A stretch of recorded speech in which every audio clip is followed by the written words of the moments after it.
This time on Rock Up Racing, the carbon fiber production is hitting its stride as Paul works on molds for all the Camaro's panels. Meanwhile, the Camaro itself has been sent off for sandblasting. A straightforward process in theory, but what the team discovered beneath the paint has taken them all by surprise. Welcome to Rock Up Racing.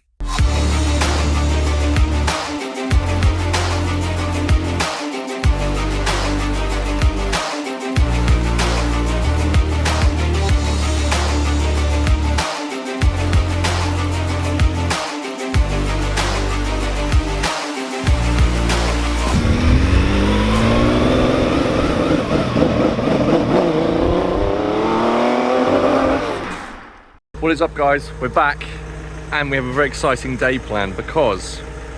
Can I spin the camera around? I can't. Good. Hang on. The rig is ready. Paul is ready. What are you saying, Paul? Hey? What are you saying? Am I playing? What are you saying? Hey? What we do? Where are we going? We're going to pick the Camaro up. We're going down to this. I've got my passport.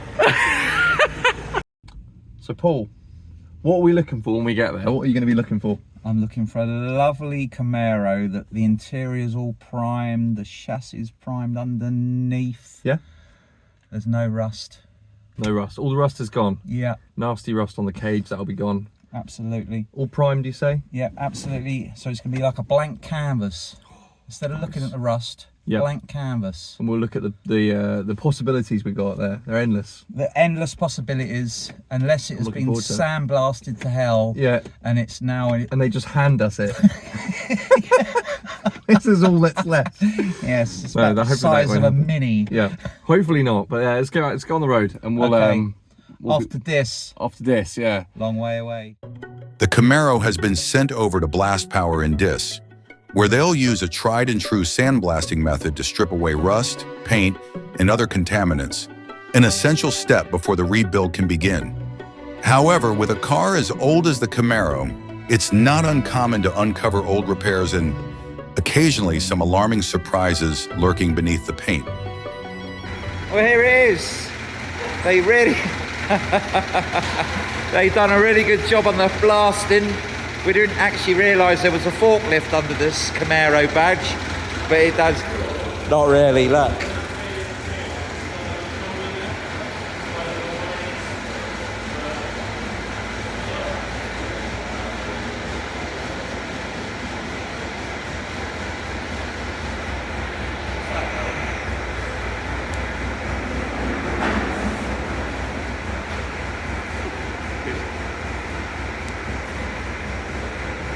Oh, hello, cheeky. Just as well, this is going to be carbon fibre.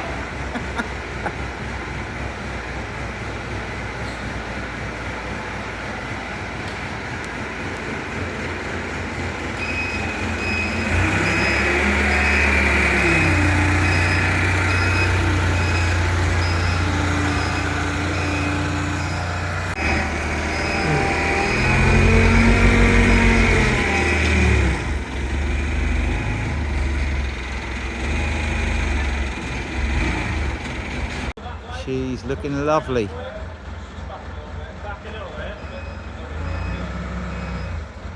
Hello, yes, it's me once again. Guess what? We did it. Rock Up Racing hit 1,000 subs this week and the team can't thank you all enough. It doesn't just stop there. If you're enjoying the videos, please hit that subscribe button, hit that bell icon, and leave a comment.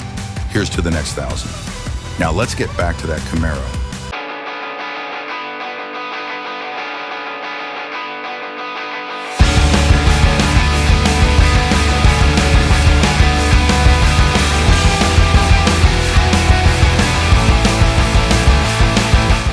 Just like that, we're back in the unit. She's back. A 24-hour turnaround. We got to say, Absolutely, thank you very much, Blaster. they're very, very good. Very impressive. 24 hours, there, blasted, single pack primer on it, and she's looking a lot happier. A lot happier. Yeah. So what's the plan then going forward? What are we going to do? What's your next movements? I'd say blank canvas now, really. Then still carry on making the panels for it. Get the fiberglass panels all made up so we can have a good hit on the carbon fiber. a lot of welding still in the guy. I've got to put a rear boot slot. Should we have a look at that? Let's have a look at that. Okay. Gracious. We knew it was bad, and there's going to be probably a fuel cell going in there anyway, so it's not a big deal. That's all going to come out regardless. Absolutely. And we got a nice little old repair job there as well. Look at that. Explain what this is. Like, what have they done in the past to make that a thing? Okay, so obviously the lips rotted away. So instead of putting a new skin on it or a repair panel, because this is a racing car, they've just literally put some metal in there, skimmed over the top. So Does make you worry when you're buying a classic car, doesn't it? Like this sort of thing happens, and you know from experience you can find this kind of thing quite common in this kind of thing. So this kind of age of car, I suppose. But absolutely. look at that though. I mean, you guys can look back at previous videos and see how different that is. It's ridiculous. Like you say, blank canvas. We can really get our teeth sunk into it now. And As if things weren't busy enough, the team got a call to pick up an old friend. Longtime viewers may recognize this one, the Porsche 944. After breaking down back in August 2022, it's been on a journey through various garages. Now it's finally home with the team, sporting a new ECU, wiring loom, ring gear, injector, and ignition system. But it's not all smooth sailing. There's still one last challenge to overcome: overheating. So some of you original viewers will remember this car, the 944. Even we've forgotten this car, haven't we? I forgot the steering wheel. Oh my gosh! So you warmed it up and then it sort of then went into a cloud of steam. Yeah. So it's been on the dyno, and since the guy that tuned it, he did say that it had some overheating problems. Yeah. Yeah, as Ray found out this afternoon. So it's coming out there. Ready? Yeah. You can hear it squeezing it out. There you go, yeah. That's it, isn't it? So we've traced the leak to this, which is the thermostat housing. So it's probably a failed gasket or something like that. Apparently quite common with cars this age. How is it? On that joint? There you go, I can hear it now. Yeah. There's the water coming out. That's why it's overheating. With a new part on the way for the 944, the team received more good news. Gurty, their 1968 Porsche 911, is finally back.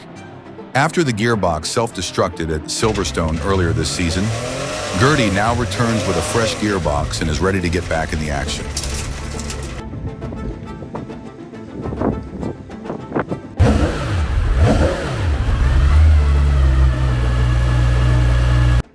well, I'm knackered. Fitting in. You're knackered. I need a beer. Pub? Yeah. Pub.